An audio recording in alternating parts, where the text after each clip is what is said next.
बात है। एक छोटे से शहर में गौरव नाम का एक युवक रहता था।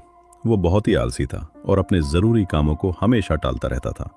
इसी वजह से वो पढ़ाई में अच्छा प्रदर्शन नहीं कर पा रहा था। उसके परिवार वाले हमेशा उसे समझाते थे, बेटा समय का मूल्य समझो, जो समय अभी तुम बर्बाद कर रहे हो वो कभी वापस नहीं आएगा। लेकिन गौरव इन बातों को नजरअंदाज कर देता था।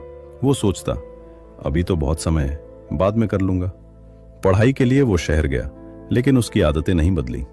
वो पूरा दिन दोस्तों के साथ मस्ती करता और मोबाइल पर रील्स स्क्रॉल करता रहता। एक दिन गौरव ने सोचा कि उसे अपनी जिंदगी बदलनी चाहिए।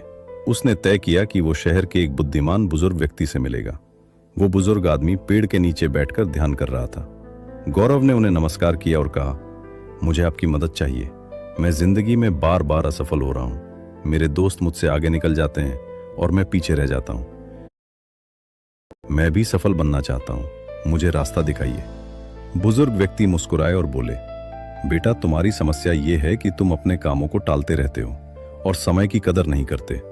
मैं तुम्हें एक कहानी सुनाता हूँ। एक बार एक दयालु राजा था जो अपनी प्रजा से बहुत प्यार करता था। एक दिन उसे एक गरीब और आलसी व्यक्ति मिला जो अपनी हर परेशानी के लिए दूसरों को दोष देता था। राजा ने उससे कहा, आज सूर्यास्त से पहले मेरे महल में आ जाना। जितना सोना चांदी तुम ले जा सको वो सब तुम्हारा होगा। ये सुनकर वो आदमी बहुत खुश हुआ। वो घर गया और अपनी पत्नी को सब बताया। पत्नी ने कहा, जल्दी जाओ और खजाना ले आओ। लेकिन आदमी बोला, पहले खाना खा लेता हूं। वो आराम से खाना खाने लगा। फिर उसे नींद आ गई। उसने सोचा, थोड़ी देर सो लेता हूं, फिर चला जाऊंगा। लेकिन वो 2 घंटे सो गया।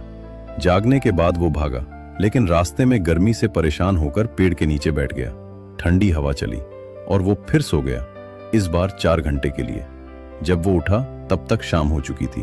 वो दौड़ता हुआ महल पहुंचा, लेकिन तब तक सूरज डूब चुका था और महल के दरवाजे बंद हो चुके थे।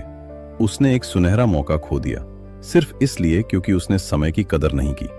बुजुर्ग व्यक्ति ने गौरव की ओर देखा। गौरव को अपनी गलती समझ आ चुकी थी। उसके पास कोई शब्द नहीं थे। उसने बुजुर्ग को धन्यवाद दिया और घर लौट गया। उस दिन से उसने अपनी आदत बदल दी। उसने टालमटोल छोड़ दी और अपने लक्ष्यों पर काम करना शुरू कर दिया।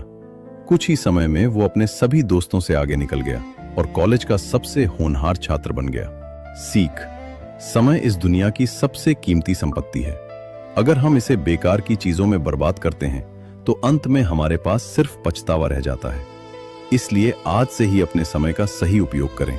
हर अवसर को सही समय पर पकड़ें और अपने लक्ष्यों पर पूरी मेहनत से